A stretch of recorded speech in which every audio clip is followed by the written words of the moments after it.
Welcome to the class today.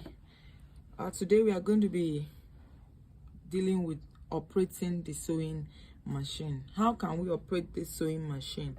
The sewing machine comes with the foot pedal, and you insert the wire right there.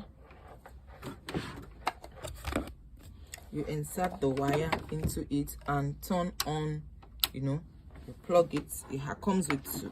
So you put the foot pedal on the floor and plug this into the mains. Yeah.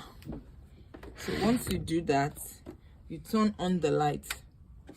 Yeah, you know that everything we are good to go.